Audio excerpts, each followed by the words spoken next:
Tam vrajantam priyo bhrata Lakshmano nujagamaha. Tam vrajantam priyo bhrata Lakshmano nujagamaha. Snehad vinaya sampannaha Sumitra nandavardhanaha. Snehat vinaya sampannaha Sumitra nandavardhanaha. Bhrataram daito bhratuhu Saubhratram anudarshayan.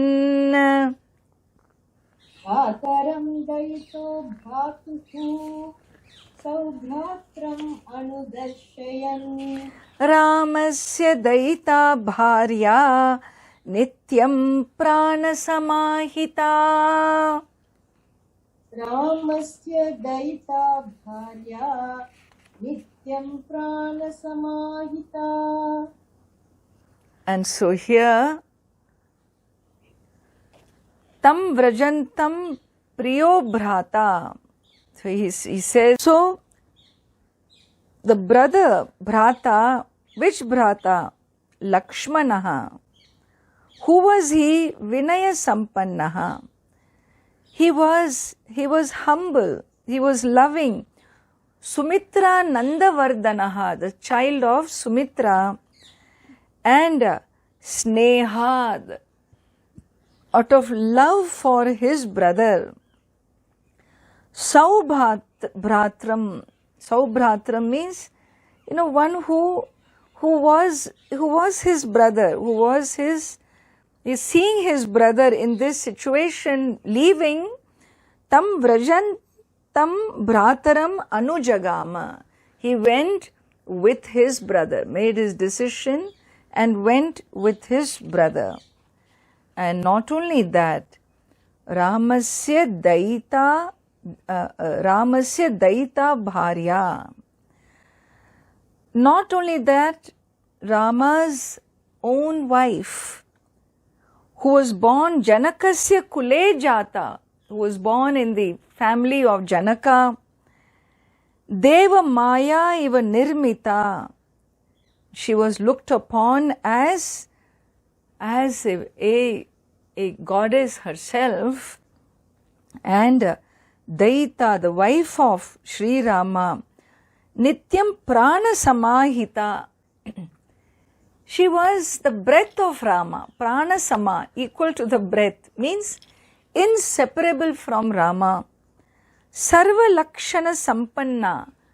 She had all the signs of a divine being. Narinam Uttama Vadhuhu. The most exalted, the most wise bride, the most wise woman, wife. And Sita Api, Sita also, her name Sita, she also Anugata. She also went with Rama. How did she go? How Shashinam Rohini Tatha. How the moon, the moon had, it is said, moon had 27 wives. One wife was Rohini, and this Rohini star, 27 wives means the constellations with the moon. The moon's wives are 27. They are the 27 constellations. In them, Rohini constellation is the most prominent, and she is always seen with the moon. And therefore she was the most loved, and she never moves away from the moon, remains the closest. And so that is how Sita Devi accompanied Sri Rama.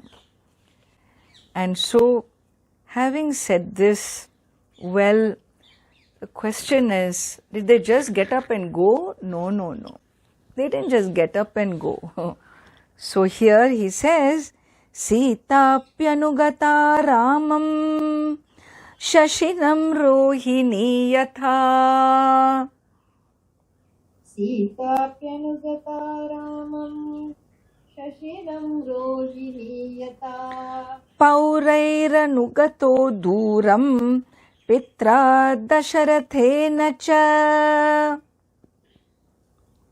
पौरैरनुगतो दूरं पित्रा दशरथेन च.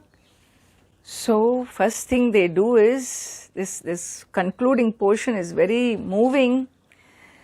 They go to Dasharatha, and when he gets a message, Sri Rama, Sita Devi and Lakshmana have come, he calls for all the 4 wives to come and help him in this situation. And they all arrive, and then these 3 walk in.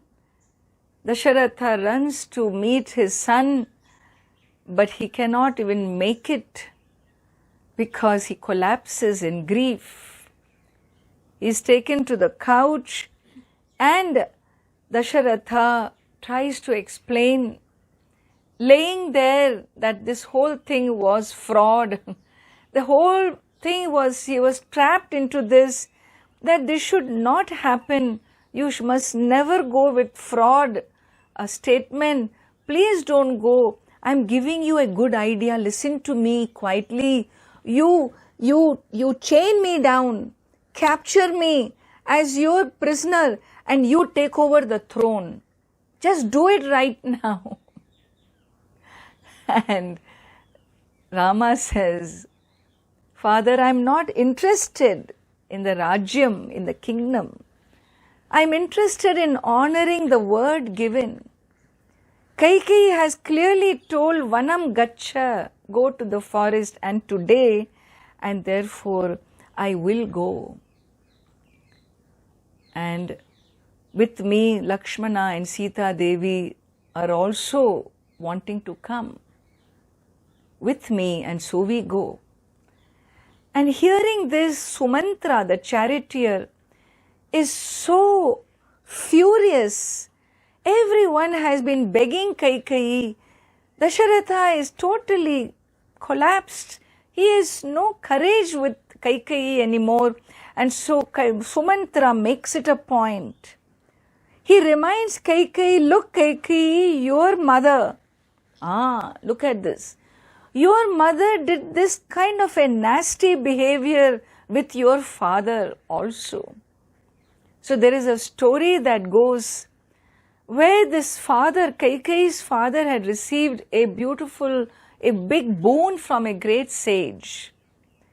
And this boon was that as a king, he had the capacity, unique capacity, to not only hear and understand the human race, but he also could understand the language of the other animals and birds. He could understand what they say, what they were feeling. He could understand life in other forms. This was a great boon he had. And one night, when he was laying in bed, he heard a call of a bird, a shrill call of a bird far away. When he heard that, he cracked up laughing. Kaikeyi's father could not stop laughing. Maybe there was some special joke there, we don't know. But he laughed and laughed. It was very funny to see him laugh, but Kaikeyi's mother was annoyed. She felt offended. She felt that she was being targeted, and she told him, tell me, why are you laughing? Why are you laughing at me? I want to know. And the king said, I cannot tell you. You have to tell me, you must tell me the reason. And he said, I cannot. If I tell you, I will lose my life. This comes from a gift. I cannot tell you. And she says, you may live or you may die, I don't care. You tell me right now. And she was so adamant. And the king, he did not tell her. he went to the sage and he asked him, what should I do? What is my duty? You gave me this, I'm in such a bind. She has told me this way. What should I do? The sage told him, you are a king. You are a ruler. And therefore, either she can choose to live with you, or if she doesn't, she can herself give up her life or go away. But you cannot reveal the secrecy. The king comes back and declares that he cannot tell her. She is annoyed, she walks away, she leaves the kingdom once and for all. And it didn't change the king's life. He lived for a long time and became more and more prosperous as a Raja. So the minister reminds Kaikeyi, remember your mother, she did this, you have the same trait of stubbornness. She tried to destroy her husband, your father. You are doing this to your own husband. Your husband is a good man. He is weak. Please don't do that. You will destroy the kingdom. He tries, but nothing changes. The Dasharatha, knowing this is going to happen, he says, I will go with my son to the forest. Kaikeyi doesn't care. She wants her son installed. And in the forest, you don't go with royal robes and crown and so on. So she goes and brings the bark of trees to dress themselves appropriately as ascetics. She hands over a bunch to Sri Rama, to Lakshmana, and also to Sita Devi. Well, the two men wrap themselves in the bark of the trees, removing those royal robes. But poor Sita, she's never seen anything like this. She tries very hard to cover herself with this bark, but she's in tears. She doesn't know what to do. Well, Sri Rama goes to her, helps her out, and finally all three of them are ready to go. Sage Vasishtha, who is the wise sage of this kingdom, he is so furious and annoyed, and he says, Sita Devi goes nowhere. She will rule as the queen. She will be the princess here, the crowned princess. She doesn't go anywhere. Under her leadership, we will all live. Sita Devi shakes her head. Vasishtha says, if you don't stay back, all of us will go with you. I will go with you. I will not be in this kingdom. Well, everybody wants to go to the forest. Dasharatha declares, let us all take the army people and all the royal, equipments and so on. Let my son be comfortable in the forest. Kaikeyi says, nothing doing.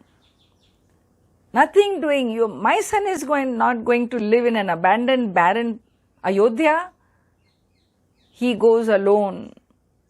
And with this, before anything else is exaggerated, Sri Rama, Lakshmana and Sita Devi take their blessings, climb onto the chariot, and have started moving.